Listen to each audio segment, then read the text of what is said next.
പ്രിയമുള്ളവരെ, റാഫി അടൂരാണ്. ഞാനിപ്പോൾ നിൽക്കുന്നത് ജർനാൻ ഗുഹയിലാണ് കേട്ടോ. ഇവിടുത്തെ ഒരു ചരിത്രം എന്ന് പറയുന്നത് ഏകദേശം 1400 വർഷങ്ങൾക്ക് മുമ്പ് ഇസ്ലാം വ്യാപിച്ചതിന് ശേഷം ഒരു സ്വർണ്ണ പശുവിനെ കുഴിച്ചിട്ടെന്ന് പറയപ്പെടുന്ന ഒരു ഗുഹയ്ക്കുള്ളിലാണ് കേട്ടോ.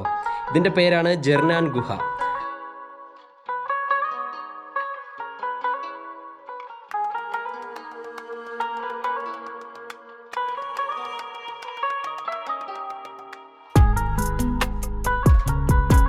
ഹറത്ത് അൽ യമൻ.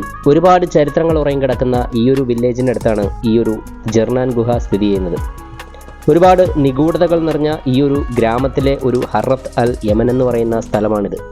മസ്കറ്റിൽ നിന്നും ഏകദേശം 120 കിലോമീറ്റർ സഞ്ചരിച്ചാൽ നമുക്ക് ഇസ്കി എന്ന് പറയുന്ന ഗ്രാമത്തിലെത്താം. അവിടെ അടുത്തായിട്ടാണ് ഈ ഒരു ഹറത്ത് അൽ യമൻ സ്ഥിതി ചെയ്യുന്നത്. ഇതിൻ്റെ ഉള്ളിൽ 2 കവാടങ്ങളാണ് മെയിനായിട്ടുള്ളത്, ഈസ്റ്റ് ഗേറ്റ്, നോർത്ത് ഗേറ്റ്.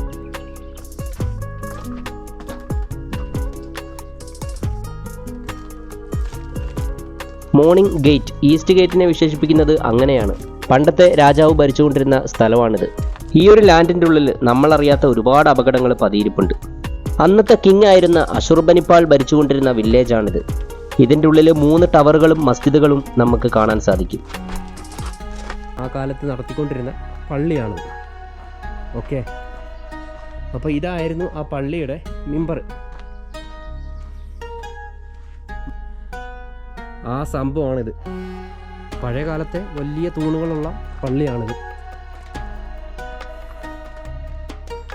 ഇപ്പോഴത്തെ വാസ്തുശില്പത്തെയൊക്കെ വെല്ലുന്ന തരത്തിലുള്ള ഒരുപാട് പഴയ പുരാതനമായിട്ടുള്ള ബിൽഡിംഗ് സ്ട്രക്ചറുകളാണ് നമുക്ക് ഇതിനുള്ളിൽ കാണാൻ സാധിക്കുന്നത്. അപ്പോൾ ഇതിൻ്റെ ഡീറ്റെയിൽഡ് ആയിട്ടുള്ള വീഡിയോ നമ്മുടെ റാഫി അടൂർ എന്ന് പറഞ്ഞ യൂട്യൂബ് ചാനൽ അപ്ലോഡ് ചെയ്തിട്ടുണ്ട്. എല്ലാവരും കണ്ട് സപ്പോർട്ട് ചെയ്യാം. വീഡിയോ ഇഷ്ടപ്പെട്ട ഫോളോ ചെയ്യാൻ മറക്കല്ലേ.